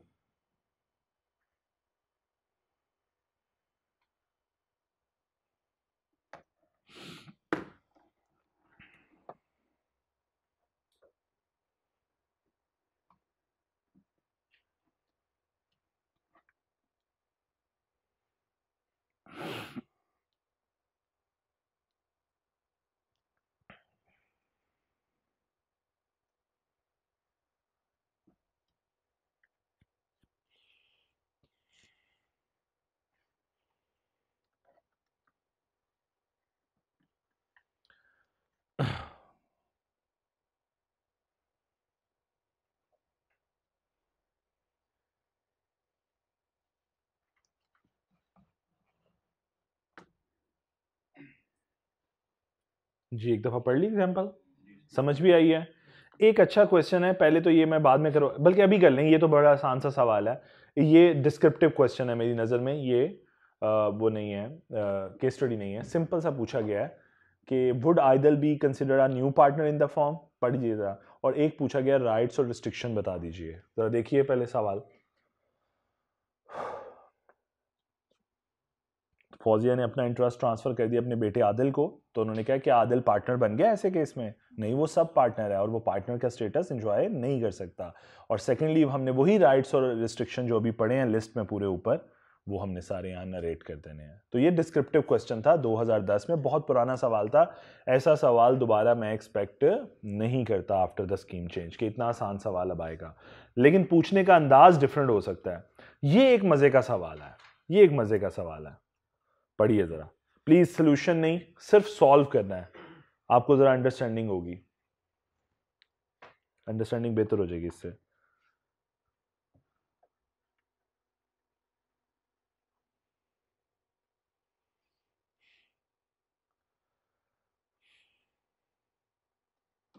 ये अगर क्लैरिटी हो गई ये सवाल पे, तो फिर आपको ये टॉपिक बिल्कुल 100% क्लियर समझ आ गया।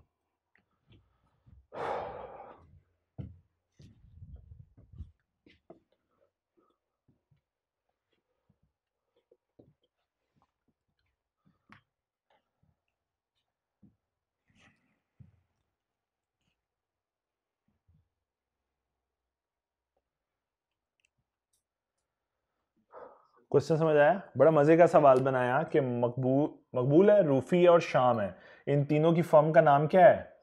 ZB। और हो क्या रहा है?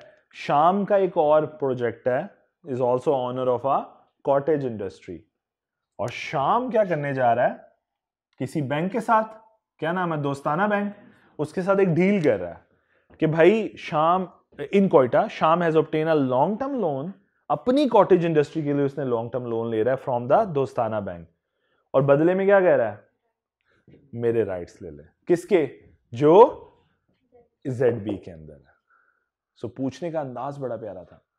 स्टूडेंट कंफ्यूज रहा कि पता नहीं क्या करना है, किस ट्रांजैक्शन का करना क्या है। तो इनफैक्ट कुछ भी नहीं था, ट्रांजैक्शन इन दो लोगों के दरमियान थी। बैंक से लोन आ रहा था और बदले में ये अपना इंटरेस्ट दे रहा था।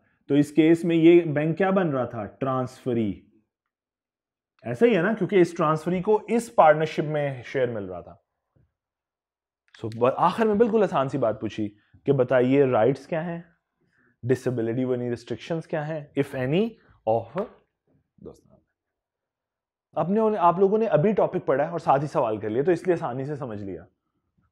प्रॉब्लम तब आती है जब पूरा पेपर सामने है और उसमें पार्टनरशिप वैसे ही जानलेवा टॉपिक समझा जाता है, और उसमें जब ये सवाल आया और अब आप सोच रहे हो कि होना क्या है इसका। क्या मेरी बात समझ आई? तो एक बात बता दूं, फिर दोबारा बड़ी दफा बोल चुका हूं, पार्टनरशिप और नेगोशिएबल के क्वेश्चन को प्लीज प्लानिंग के बगैर शुरू मत कीजिएगा। एक दफा सवाल पढ़िएगा, एक सोल्यूशन माइंड में बनाइएगा कि अच्छा क्या लिखूंगा इसके अंदर, पॉइंट्स क्या होंगे, फिर वो बुलेट पॉइंट्स जो हैं वो अपने पेपर पे लिख लीजिएगा, या तो 24 नंबर शीट चूज कर लीजिएगा। मैंने पहले भी बोला था कि बुकलेट उल्टी कर लो और 24 नंबर शीट के ऊपर गंद मार लो, और 23 पे आ जाओ, 2 पे आ जाओ, और आखिर में एक काटा लगा देना पेपर के एंड पे, कोई प्रॉब्लम नहीं होगी। या फिर दूसरा तरीका है कि अपने क्वेश्चन पेपर पे गंद मार लो।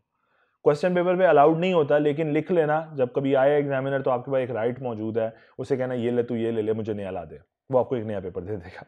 सो आप क्वेश्चन पेपर रिप्लेस कर देगा मैक्सिमम, इससे ज्यादा आपके साथ कुछ नहीं कर सकता वो। तो आप बजाय कि ज्यादा आसान हल है, आप 24 नंबर शीट के ऊपर जो गन माना है, जो बुलेट्स बनाने हैं बना लो, ठीक है। सो बुलेट्स बना के सॉल्व करना शुरू करना है। एक दफा बुलेट्स बन गए ना, देखो अगर 4 नंबर, मैं बार बार यूं बताता हूं, ये 6 नंबर का सवाल है ना, सपोज 6 नंबर के मतलब है कि 10 मिनट आपके पास हैं, आपने 10 मिनट में से 4 से 5 मिनट भी अगर आपने प्लानिंग पे लगा दिए, रीडिंग पे लगा दिए, मैं आपको गारंटी देता हूं कि एक दफा ये क्लिक हो जाता तो अगले 4 मिनट में आपने एग्जीक्यूट कर देना था। उसके बाद तो आपने माइंड ऑफ करके सिर्फ लिखना था, ऐसे ही था ना। सो ये इतनी इंपॉर्टेंट चीज है, खास तौर पे पार्टनरशिप और निगोशिएबल, इसमें प्लानिंग के बगैर आपने नहीं चलना, ठीक है।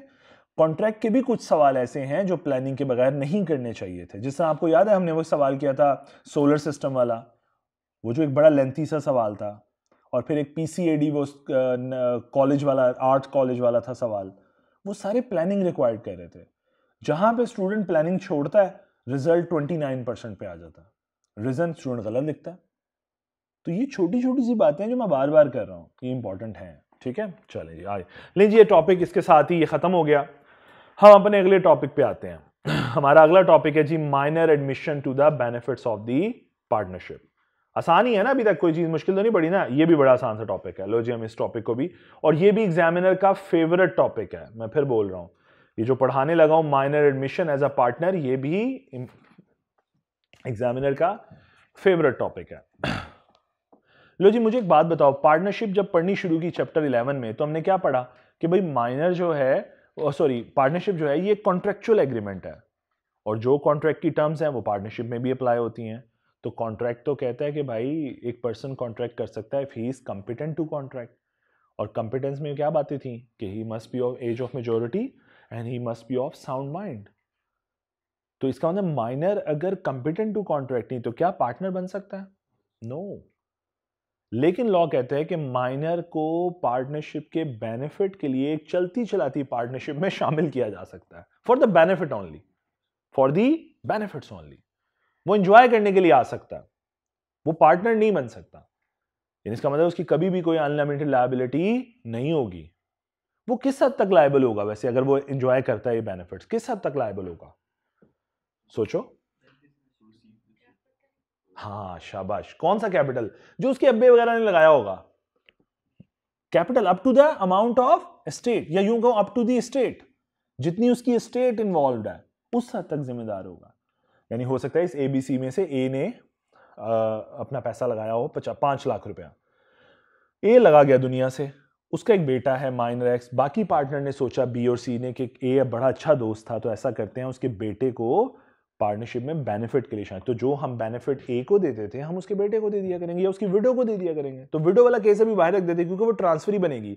ये बच्चा जो है इस कैटेगरी में आ जाएगा, minor admission as a admission in the partnership. मेरी बात समझ आ रही है? तो हमने माइनर को ऐड कर लिया, अब बेनिफिट उसको देना शुरू कर दिया। तो माइनर की जिम्मेदारी, माइनर एंजॉय कर रहा है, जिम्मेदारी कहां तक है? जितना ए का कैपिटल इन्वेस्टेड है उस हद तक। उससे ज्यादा तुम माइनर की पॉकेट से कुछ निकालना चाहोगे, माइनर पर्सनली कभी लायबल नहीं होगा। क्या ये बात समझ आ गई सबको? चल सकता हूं आगे, आसान सी बातें कर रहा हूं। जी जी पूछिए क्वेश्चन। क्लियर? सपोज अज्यूम कीजिए ये एबीसी पार्टनरशिप फर्म थी, ए लगा गया, बीसी ने सोचा कि क्यों ना उसके बेटे को पार्टनरशिप में बेनिफिट के लिए शामिल कर लेते हैं। क्या वो पार्टनर बन जाएगा? नहीं, बिल्कुल भी नहीं। सो ए ने, मैंने अब कुछ असम्पशन लेने लगा हूं, मिस्टर बी और सी ने मिस्टर एक्स को एडमिट कर लिया in the ABC form for benefits as on 1 March 2021, और माइनर की 18th हैप्पी बर्थडे आ गई ऑन 30th मई पे जी, मेजोरिटी एज में चला गया। और 2022 जरा डेट देख लीजिएगा, मैंने एक साल आगे करके 18वीं बर्थडे की है, ठीक है। So minor age of majority में चला गया। लॉ कहता है अब तो ये माइनर रहा ही नहीं, तो फैसला करे ना कुछ। ये क्या तरीका है? माइनर तो रहा नहीं, तो ये प्रोविजन तो अब एंजॉय तो कर नहीं सकता इस तरह, तो या तो पार्टनर बने या ना बने, या जाए अपना हिस्सा लेके। समझ आ रही बात की?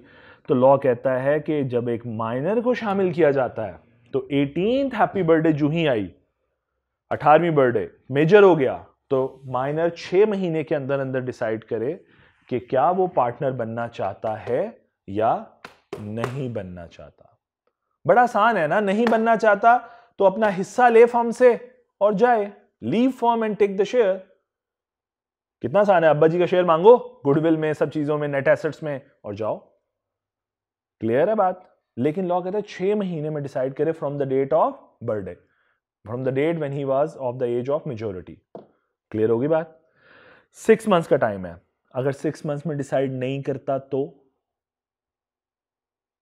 अगर ना डिसाइड करे 6 महीने में, फिर उसको पार्टनर बना देंगे। यस मैं बता रहा हूं, नो सर नहीं, he will be a deemed partner. Law कहता है वो पार्टनर समझा जाएगा अगर उसने 6 महीने में जवाब ना दिया तो।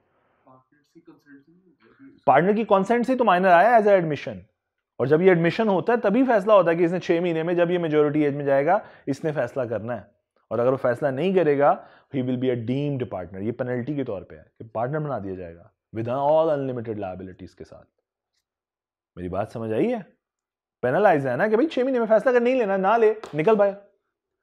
अब इधर एक माइनर बहाना बना सकता है ना, जिस फॉर एग्जाम्पल मैं माइनर होता, मुझे बेनिफिट मिल रहा होता, 18 बर्थडे गुजरती, 6 महीने गुजर जाते, मुझे कहा जाता तुम पार्टनर हो विद अनलिमिटेड लायबिलिटी। मैं कहता हूं मुझे तो पता ही नहीं था मेरे अकाउंट में जो पैसे आते हैं वो बेनिफिट्स हैं, वो पार्टनरशिप के बेनिफिट्स हैं, मुझे तो लगा बस ऊपर से आते हैं। ठीक है, फरिश्ता आता है छोड़ के चला जाता है।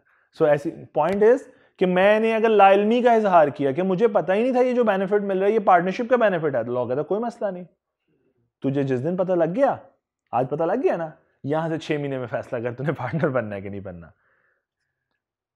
When it comes to the knowledge of minor that he is receiving the benefit, तो लॉ कहता है ये बहाना लगा रहा है ना, तो कोई बात नहीं, लेटर ऑफ दीज टू, दोनों में से जो तुझे बाद में आए, बर्थडे बाद में आ रही है या तुझे पता बाद में चल रहा है, तो वहां से 6 महीने में डिसाइड कर, वहां से 6 महीने में डिसाइड कर। लेकिन ये जो तूने बहाना लगाया ना, ये जो तूने गोली दी है मुझे, ये गोली साबित भी कर, यानी माइनर को प्रूव करना पड़ेगा कि उसे इल्म नहीं था कि वो जो बेनिफिट्स मिल रहे हैं वो पार्टनरशिप के बेनिफिट्स हैं। Burden of proof lies on the minor. क्या मेरी बात समझ आ गई? तो मैं अब दोबारा जरा थोड़ा सा रिकॉल कर रहा हूं। हैप्पी बर्थडे से, हैप्पी बर्थडे नहीं कहता, एज ऑफ मेजोरिटी से 6 महीने में डिसाइड करना है। लेकिन अगर तुम कहते हो कि तुम्हें नहीं पता था तो पहले साबित करो, और अगर साबित हो गया कि तुम्हें वाकई नहीं पता था तो फिर दोनों में से जो लेटर डेट है, यानी जो बाद में आई है, वहां से 6 महीने में बता दो कि तुम बनना चाहते हो या नहीं बनना चाहते। नहीं बताओगे, साइलेंट रहोगे, पार्टनर समझे जाओगे after the expiry of 6 months. क्या ये बातें समझ आ रही हैं? सब कहानी फिट हो रही है? ओके। अब लॉ कहता है कि अच्छा ये बात भी हो गई, 6 मंथ्स में करना क्या है, बताना है तुमने, डिसाइड करना है, और डिसाइड करके नोटिस देना है। किन को नोटिस देना है? Public notice. ICAP ने एक सवाल पूछा 2021 के अंदर, बड़ा प्यारा सवाल था, और पूरे का पूरा सवाल फ्रेम किया माइनर के ऊपर। और माइनर ने क्या किया, फीमेल थी कोई, उसने क्या किया, उसे जब पता, उसकी जब बर्थडे आई, हैप्पी बर्थडे, ठीक है, उसने फौरन से पहले when she was of age of majority, उसने बाकी पार्टनर्स को इन्फॉर्म किया कि वो ना पार्टनर बनना चाहती है। उसने अपनी इंटेंशन क्लियर कर दी कि that she want to be a partner. तो सारा सवाल फ्रेम कर दिया ICAP ने। बच्चों ने आंसर्स लिखे, बनेगी नहीं बनेगी, लॉस शेयर करेगी, भला करेगी, भला करेगी। 90% स्टूडेंट ने गलत आंसर लिखा। गलती पता क्या थी? स्टूडेंट्स ने कहा कि ठीक है जी बन गई पार्टनर, ये हो गया, नोटिस दे दिया। ICAP ने एक आंसर लिखा, उसने कहा पब्लिक नोटिस था, नोटिस टू द पार्टनर्स नहीं था। उसने पार्टनर्स को बताया कि मैं पार्टनर बनना चाहती हूं, पब्लिक को बताना था, नोटिस देना था। तो जब पब्लिक नोटिस ही नहीं हुआ तो नोटिस तो हुआ ही नहीं फिर। सो पूरे सवाल का आंसर चेंज हो गया और 90% स्टूडेंट फेल। रीजन एक छोटे से पॉइंट के ऊपर उसने ट्रिक किया एग्जामिनर ने। तो एग्जामिनर इस तरह छोटे छोटे पॉइंट्स ट्रिक करता है आपके साथ। बात समझ आई है? सो पब्लिक नोटिस की रिक्वायरमेंट है। दूसरे पार्टनर को बताने से कुछ नहीं होगा। पब्लिक नोटिस क्या हो सकता है? इलेक्ट्रॉनिक मीडिया के थ्रू, वेबसाइट के थ्रू, न्यूज़पेपर के थ्रू, किसी भी मोड में बता दो कि आप पार्टनर बनना चाहते हो। मेरी बात समझ आ रही है? चलूं आगे? अच्छा, सो अगर आप पार्टनर नहीं बनना चाहते, आप अपना हिस्सा लो और जाओ। लेकिन मजेदार बात यह है, आप माइनर से तो मेजॉरिटी में आगे हुए हो। तो ये जो 6 महीने गुजरेंगे डिसीजन वाले, ये कैसे गुजरेंगे? Like a major, like a minor. Major हो गए हुए आप तो, लेकिन लॉ कहता है आपको प्रिविलेज माइनर वाले होंगे, आपको माइनर ही समझा जाए। यानी ये 6, यहां तक तो आप माइनर थे ना, आप पर्सनली लायबल थे ही नहीं। तो इस 6 महीने में क्या पर्सनली लायबल हो गए? लोग कहते नहीं, एंजॉय करो एज अ माइनर, प्रिविलेजेस रहेंगे जब तक आप डिसाइड नहीं करते। और जो ही आपने डिसाइड कर दिया आपने नहीं बनना, तो बेहतरीन बात हो गई। यहां तक आप माइनर थे, यहां आप माइनर समझे जा रहे हो, यहां पे अपना हिस्सा लो, निकलो बाहर। क्या मेरी बात समझ आई है? जब आपने डिसाइड कर लिया, अपना हिस्सा लो और जाओ। Leave form and take the share. अब यहां पे एक छोटी सी बात मैं प्रैक्टिकली समझाना चाह रहा हूं, जो कि कभी टेस्ट नहीं हुई है, लेकिन मुझे लगता है कि आपको समझ आनी चाहिए। बेटा देखो, जब आप नोटिस दे देते हो ना, आप नोटिस दे देते हो, अब आपने अपनी लातल्लुकी का इजहार कर लिया कि अब आप जा रहे हो, तो उस डेट पे, जिस डेट पे आपने ये नोटिस दे दिया कि you don't want to be a partner, से वो आज की तारीख है 4 फरवरी, 4 फरवरी तक जितनी भी ट्रांजैक्शंस थी बिजनेस की, उसके लिए क्या माइनर पर्सनली लायबल था? पहला क्वेश्चन मैं पूछ रहा हूं। 4 फरवरी को आज ये डिसीजन ले लिया है इस बच्चे ने कि he does not want to be a partner, तो क्या इस तारीख तक वो पर्सनली लायबल है? आंसर क्या होना चाहिए? नो। क्या इस तारीख तक उसकी एस्टेट लायबल थी? Yes, yes. बात समझ आई? अब तीसरा सवाल, इस तारीख के बाद जब उसने ये डिसाइड कर लिया he don't want to be a partner, तो क्या वो पर्सनली लायबल है? नो।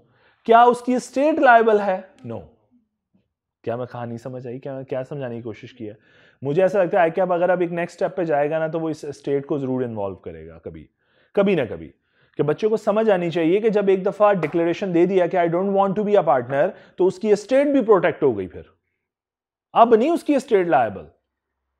पहले खुद तो वो कभी लायबल है ही नहीं, लेकिन अब उसकी स्टेट भी लायबल नहीं है after the date of the notice. क्या बक्की बात समझ आइए मैं क्या समझाने की कोशिश की है? उस डेट पे कैलकुलेशन हो जाएगी नेट एसेट की, कि भैया 4 फरवरी है, नेट एसेट की कैलकुलेशन करो, निकालो सलमान का क्या शेयर है और दो इसको, सलमान से मुराद उसके अब्बा जी का क्या शेयर था, दो उसको निकालो यहां से।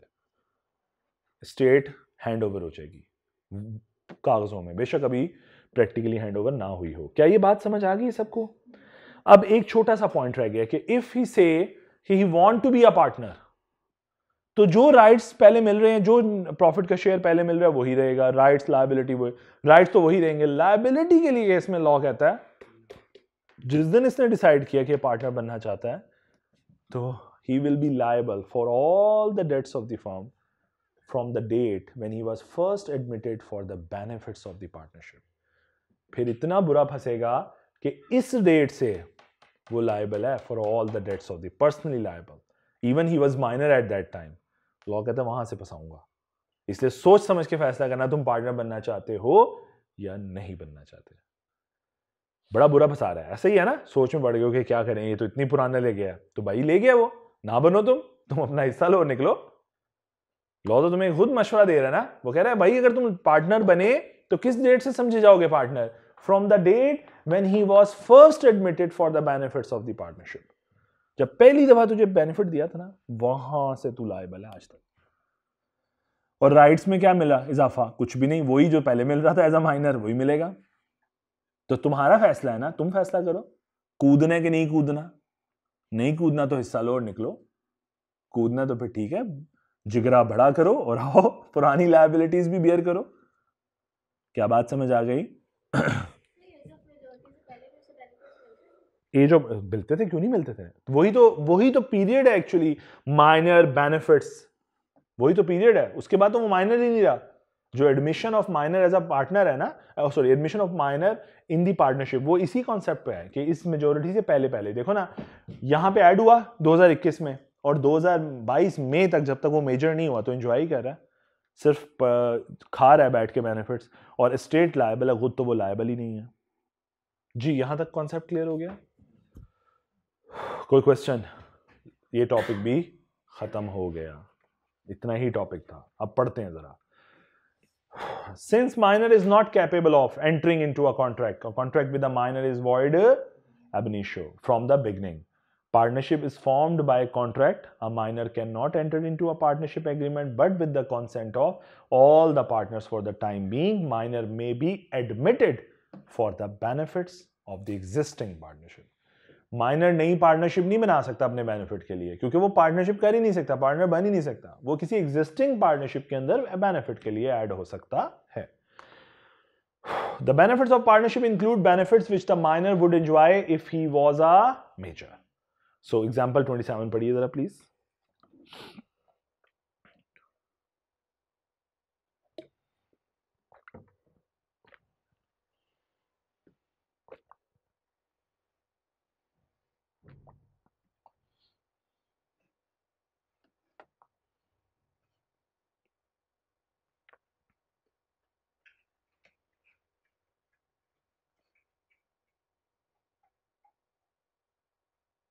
जी example clear?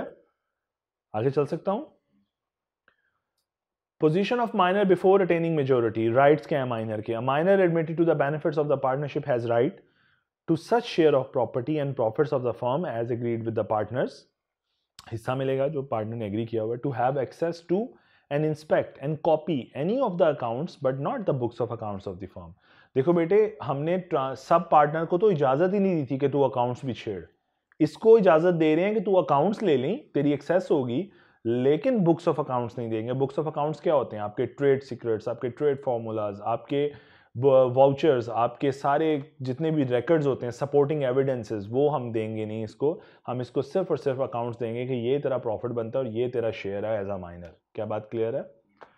Limited liability. The minor admitted to the benefits of the partnership is not personally liable for the acts of the firm. Firm के एक्ट्स के लिए पर्सनली लायबल नहीं है। Only his share in the firm is liable for such act. Limited liability, सिर्फ उसकी state liable है, वो खुद लायबल नहीं होगा। आगे चलूं जी। Disabilities. The minor admitted to the benefits of the partnership does not have status of a partner. Partner नहीं होगा ये। Number 2, does not or may not sue partners for profit and property except after disconnecting his relationship with the firm. भाई तुम suit file नहीं कर सकते अपने profit के लिए जब तक तुम अपने आप को अलहदा नहीं कर लेते। देखो, अगर वो पर हम अक्सर बोलते हैं ना एक जुमला कि जिस थाली में खाना है उस थाली में गंदा मत मचाओ, वो वाला कॉन्सेप्ट कि भाई आप उसी घर में रह रहे हो, उसी पार्टनरशिप का हिस्सा और उन्हीं पे केस फाइल कर रहे हो। अगर केस ही फाइल करना है तो अपने आप को डिसएसोसिएट करो और केस फाइल कर दो। ये वो कहना चाह रहा है, ठीक है, अपना हिस्सा मांग लो। और तीसरी चीज, is not entitled to have access books other than accounts. सिर्फ अकाउंट्स मिलेंगे, बुक्स ऑफ अकाउंट्स की एक्सेस नहीं होगी। क्या ये बात क्लियर हो गई? अगली बात, डिसीजन टू कंटिन्यू और leave. On attaining majority minor ने डिसाइड करना है within 6 month whether he shall continue in the firm और लीव इट। वो करेगा या छोड़ देगा। These 6 months are counted from the date whichever is later, यानी later of 2 dates, number 1 of his attaining majority यानी happy birthday, और when he first come to the know that he had been admitted to the benefits of the partnership। और दूसरा वही कि अगर उसे पता चला कि वो बेनिफिट ले रहा था। The burden of proving the fact shall lie on the minor that such minor had no knowledge of such admission until a particular date after the expiry of 6 months of his attaining maturity। अगर तुम बाना बना रहे हो, गोली दे रहे हो कि तुम्हें पता नहीं था, तो फिर पहले साबित करो कि तुम्हें पता नहीं था, और फिर अगर ये बात साबित हो जाती है फिर लेटर ऑफ दीज टू आप डिसाइड करो। क्लियर? यहां तक भी बात समझ आ गई? आगे चलिए। Within this period he should give a public notice of his choice. To a public notice, once again इस पे पूरा सवाल बिल्ट हुआ था, मैंने बता दिया आप लोगों को, सो दोबारा ट्रैप मत होइएगा, ठीक है। So notice of his choice to become और not to become a partner in the firm. क्या बात क्लियर हो गई? और if he fails to give a public notice, अगर वो नहीं कर पाया, he is deemed to become a partner in the firm on the expiry of the 6 months after obtaining maturity. तो जो ही पीरियड एक्सपायर होगा विद इन 6 months आफ्टर वो पीरियड एक्सपायर होगा, वो पार्टनर समझा जाएगा। Is that clear? On the expiry of the 6 months, यानी मेजोरिटी से 6 महीने एक्सपायर हुए, आपको पार्टनर समझ लिया जाना है। क्लियर? आगे चलूं। एग्जाम्पल अभी नहीं करवा रहा, एग्जाम्पल पहले पूरा पढ़ा दूं, ये थोड़ा सा ही रह गया बस। Such minor elected to become a partner, अगर आप कहते हो मैं पार्टनर बनना है, जिगरा बड़ा है, मैं बर्दाश्त करना चाहता हूं, तो such minor who decided to become a partner shall be personally liable to the third party for all the acts of the firm done since he was admitted to the benefits of the party। तो तब से liable होगा जब से वो पहली दफा उसने enjoy किया था partnership benefit, entitled to same share in the property and profits of the firm to which he was entitled as a minor। और बदले में मिलना क्या? वही शेयर जो पहले एज अ माइनर मिल रहा था, अब भी वही मिलता रहेगा।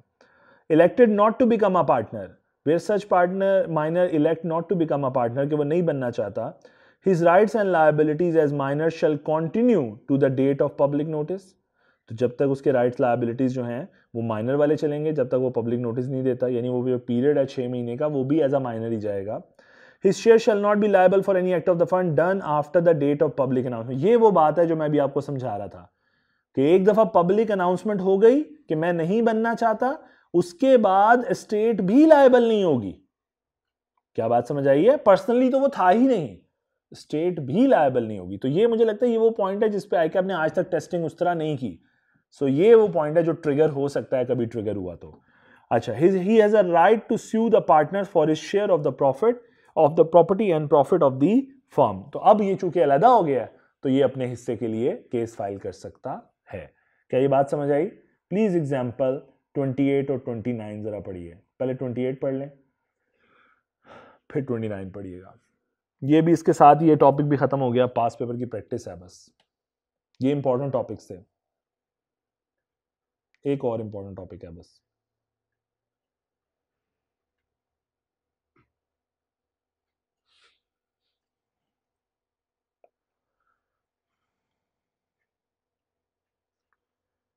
ये टॉपिक खत्म कर लो, फिर थोड़ी ब्रेक ले लेते हैं ताकि आप लोग रिफ्रेश हो जाओ।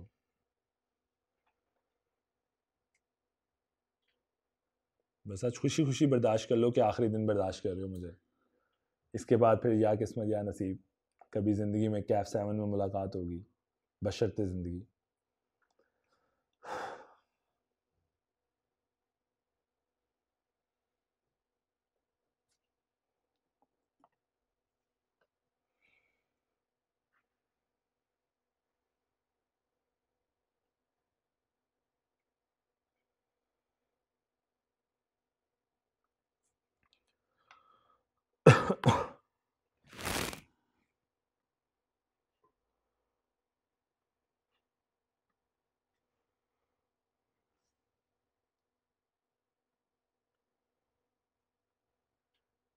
जी एग्जाम्पल समझ आ गई। 28, 29 भी देख लो एक दफ़ा, बड़ी खूबसूरत एग्जाम्पल है 29। उसके बाद हम एक पास पेपर करते हैं और फिर ऑफ करते हैं, ब्रेक करते हैं।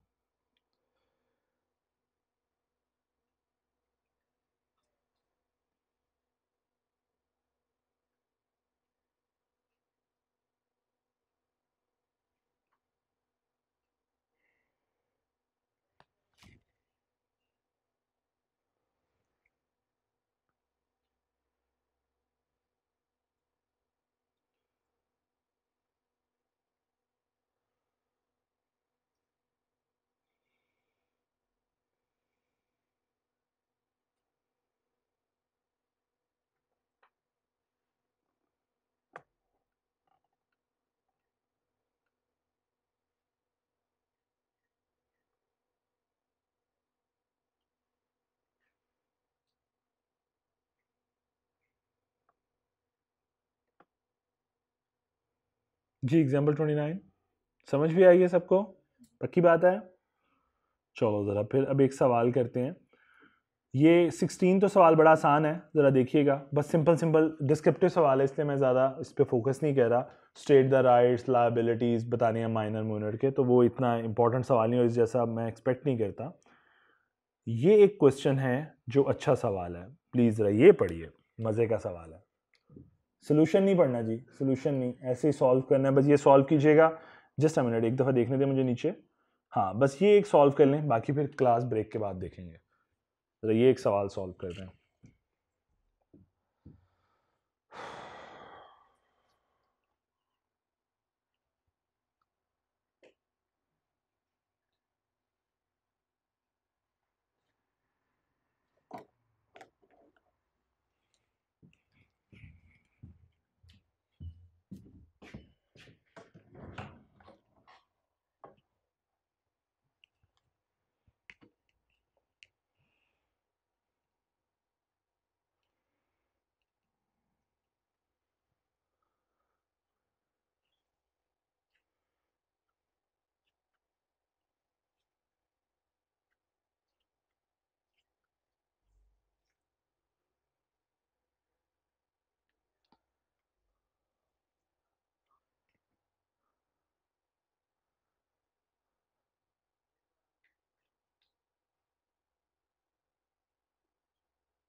जी कर ली सवाल, कर लिया सर, पढ़ लिया एक दफ़ा सवाल।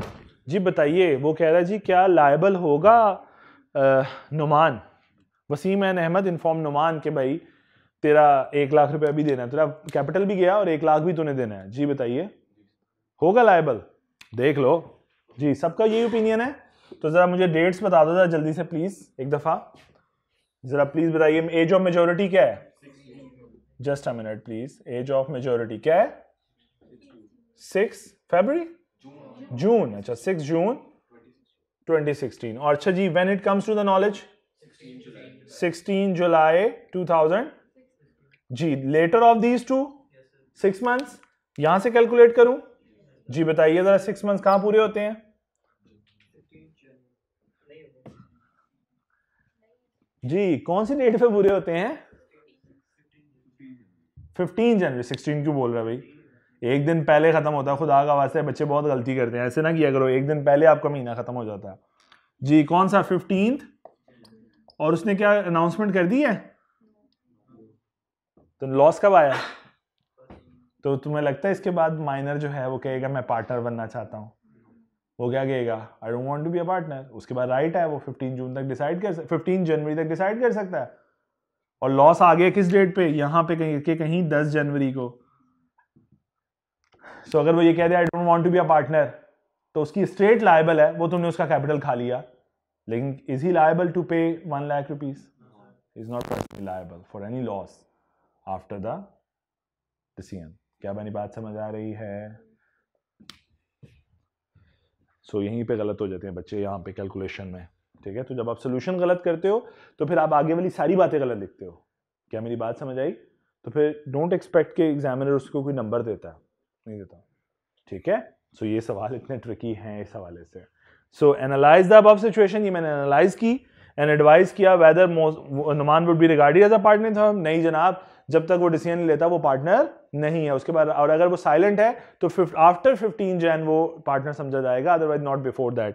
और अगर वो इससे पहले नोटिस दे देता है तो he can take a decision के not to be a partner and also state is liability toward the losses. तो उसकी लॉस में अगर वो ये डिसीजन लेता है इफ कि वो नहीं बनना चाहता पार्टनर, तो वो पर्सनली लायबल नहीं है फॉर दिस 1 लाख रुपीज। हाँ, अगर वो डिसीजन ले लेता है वो लिखने की जरूरत नहीं है, बस इस साइड पे रहोगे, क्योंकि आप हमेशा सेफ साइड आंसर करते हो ना, फेवरेबल आंसर, तो ये आंसर होगा। क्या बात समझ आई? तो इंशाल्लाह यहीं से आगाज करते हैं और ये अगला सवाल हम आके पढ़ते हैं क्लास में, ठीक है?